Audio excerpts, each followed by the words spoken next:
Well, welcome back to Words with Friends. Tonight we're talking about compassion. And I thought it'd be fun to play a game. And you can play along at home. But we're going to play this with Leah and Luke right now. They've not heard any of these phrases. And so the first one, you just got to say buzz. And then I'll tell you, you can answer to see if you get these right. Who gets it first? Keep your own score. Keep your score at home. And here we go. As you shall make your bed, so shall you...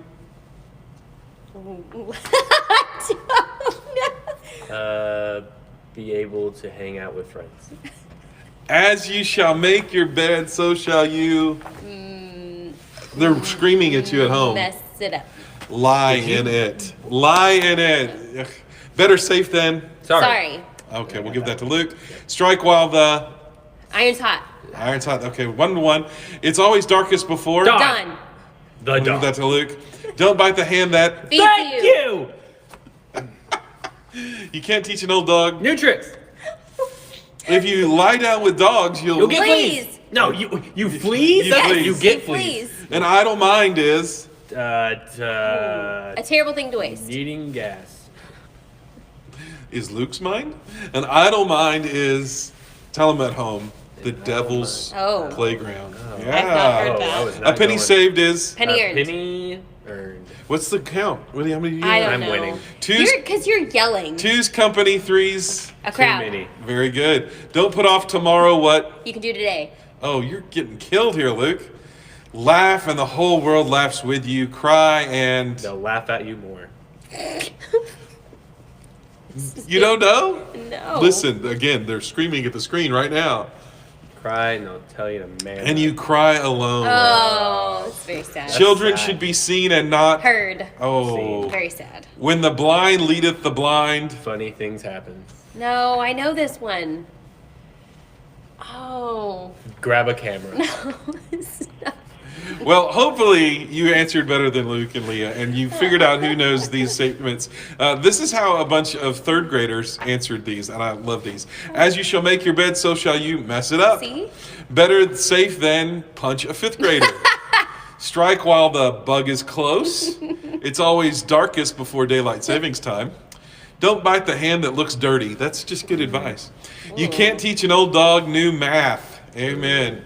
If you lie down with dogs, you'll stink in the morning. It's true. An idle mind is the best way to relax. Luke can attest to that. A penny saved is not much. True. Two's company, three's the musketeers. Don't put off today what you put on to go to bed. That's good advice too. Laugh and the whole world laughs with you. Cry and you'll have to blow your nose. Also true. Children should be seen and not spanked or grounded. And when the blind leadeth the blind, get out of the way. All right, so we've been doing Words with Friends, and our word tonight is compassion. And again, they've not been prepped for this, so this is just pure word association. You can answer at home too. When I say compassion, you think what? If I say compassion, the word you most associate it with is what, Leah? Love. Love. Luke says Caring. caring. Well, we're going to look at the biblical definition of compassion through this video, but one of the things that I like to do when I don't know where to go with a lesson is I'll just type in the word into Google image search. And sometimes it's the pictures, sometimes it's the quotes. But let me give you a few pictures here. These are sweet pictures of two kids hanging out, helping out each other. But Luke, here's a good definition of compassion. Can you read that one? Yeah. Compassion, a noun.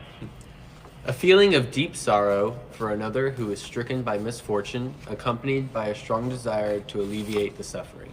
And Leah? Compassion is to look beyond your own pain to see the pain of others. I like this one. This is from the Dalai Lama. Compassion is the wish to see others free from suffering. My word association with compassion, because my brain is wired this way, I thought of that song, Great is Thy Faithfulness, Thy Compassions, They Fail Not.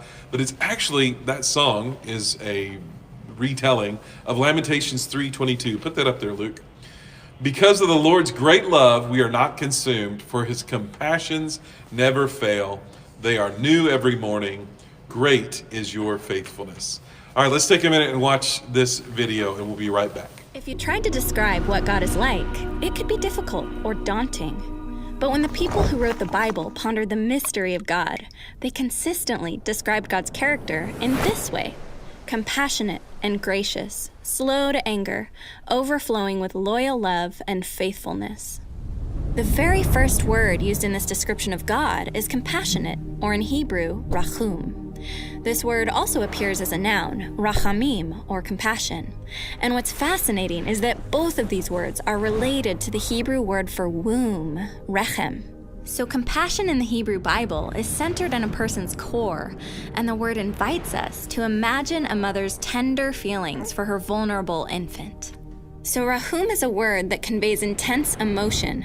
Sometimes it's even translated as deeply moved, like in the story of King Solomon, who meets two women who've just given birth. One of their babies sadly dies, but then both women claim that the baby still living is theirs. As a test, Solomon says to cut the baby in two and give each mother a half. And the baby's real mother is deeply moved. She would rather the other woman take her baby than see her child die. And it's her compassion that reveals that she's the true mother. But rahum isn't just an emotional word. It also involves action. And surprisingly, the word is used most often to describe God's actions, motivated by his emotions. Like when the Israelites are suffering and oppressed in Egypt, God hears their cries and is compelled by his compassion, his rachamim, to rescue them. Then, as the Israelites travel through the dangerous wilderness, they're hungry and thirsty, and God is Rahum, caring for them as his own child. He provides everything they need, food, water, and clothing, as he personally guides them. So it's no surprise that when Yahweh reveals his character to the Israelites in the wilderness, he begins by saying he's compassionate.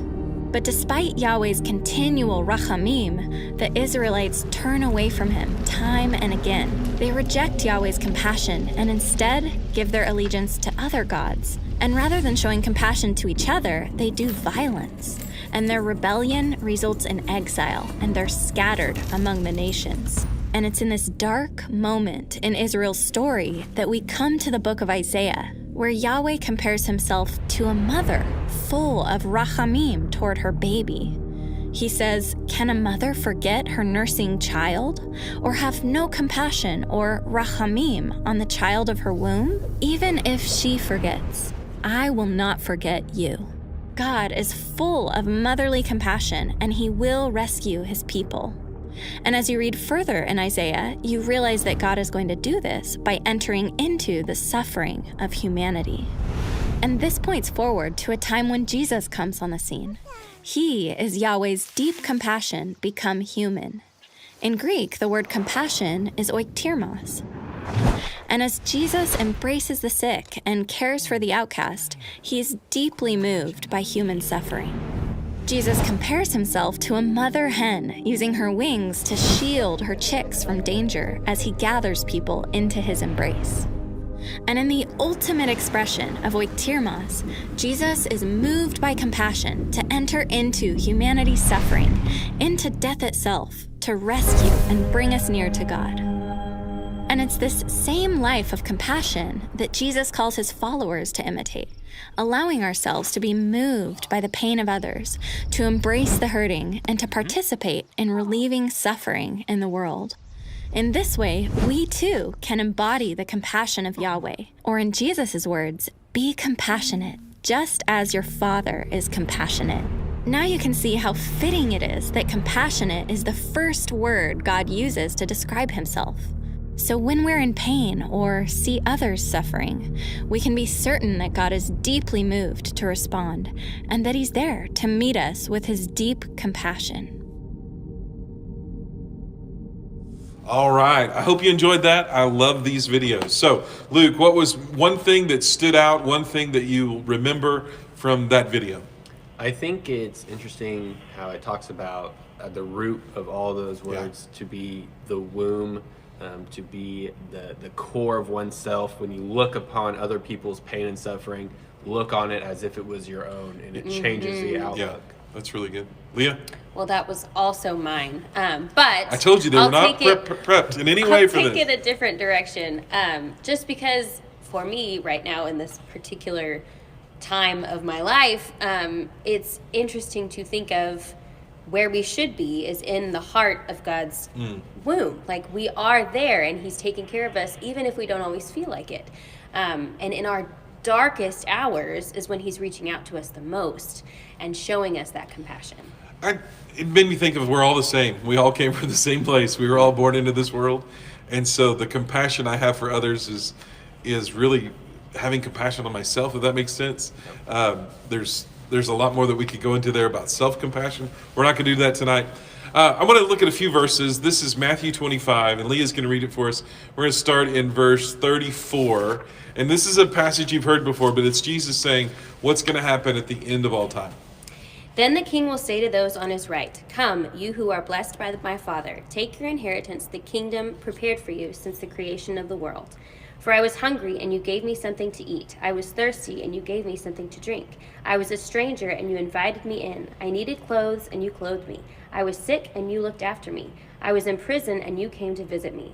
Then the righteous will answer him, "Lord, when did we see you hungry and feed you, or thirsty and give you something to drink? When did we see you a stranger and invite you in, or needing clothes and clothe you? When did we see you sick or in prison and go to visit you?"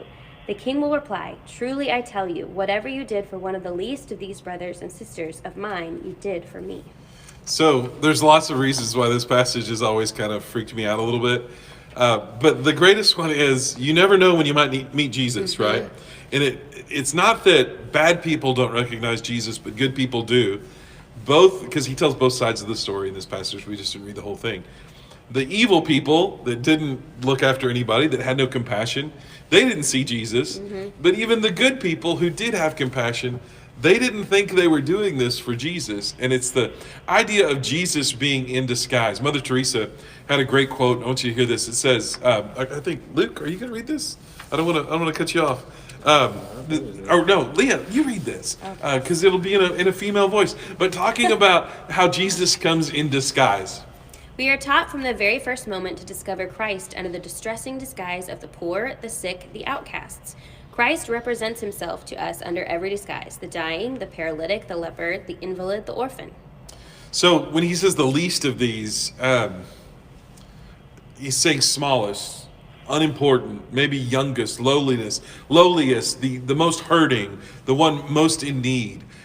Jesus is saying that even no matter who you are, no matter what station of your life, you deserve that kind of compassion. What about this idea that Jesus comes disguised? Is that encouraging or discouraging to you, Luke? What do you think when you think about that? I think it would encourage me in the way that fear would encourage somebody, in the sense that we often look at other people's suffering and go, "That's terrible," but it's really only terrible for them.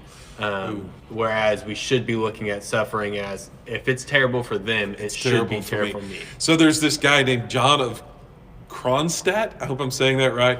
He was a Russian priest, and he is creepy. Take a look at this picture.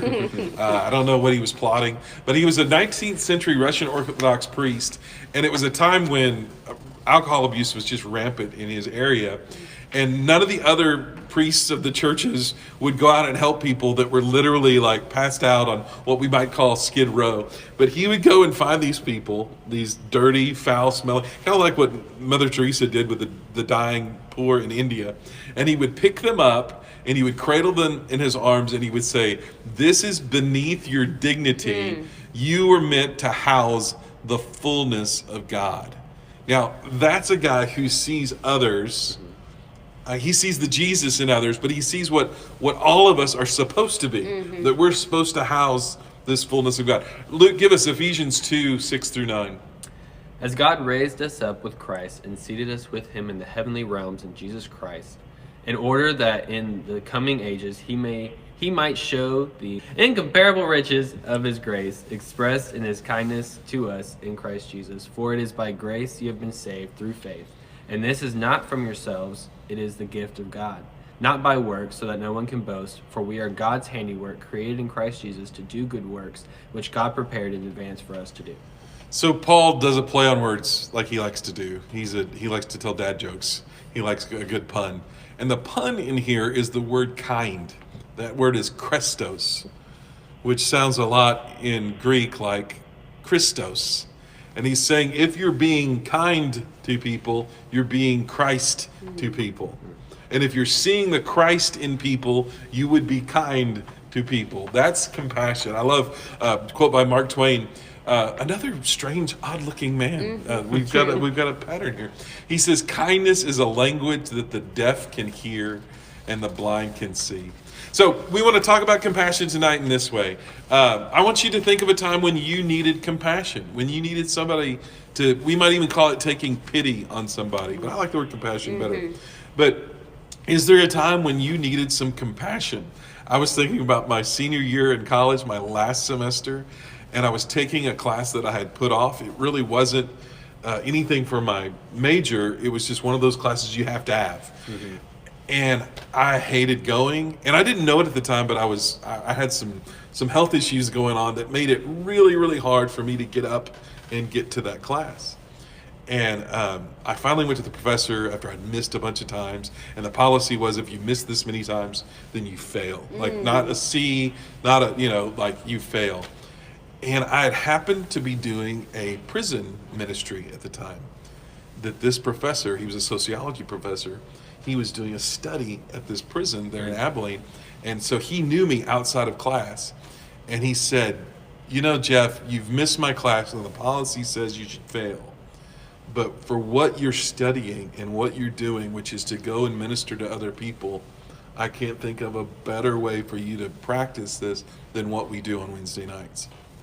And I don't remember what I made. I think he gave me a B. I don't know. But that was just compassion. That was not something that I deserved, and he took pity on me. And because of that, he said, we're going to get you graduated and on out of here so you can go and do your best work in the kingdom. I'll never forget that. Wow. So who needs your compassion? How can you show compassion? And we'll end with this one last picture, this one last phrase. True compassion means not only feeling another's pain, but also being moved to help relieve it. So compassion is more than feeling, it means doing. So what we want you to do tonight is just talk about ways you can show compassion. Maybe you can lead into that discussion by talking about how you need compassion. But go find ways and go find places in which to do it. Because compassion isn't just feeling, it's doing. God bless.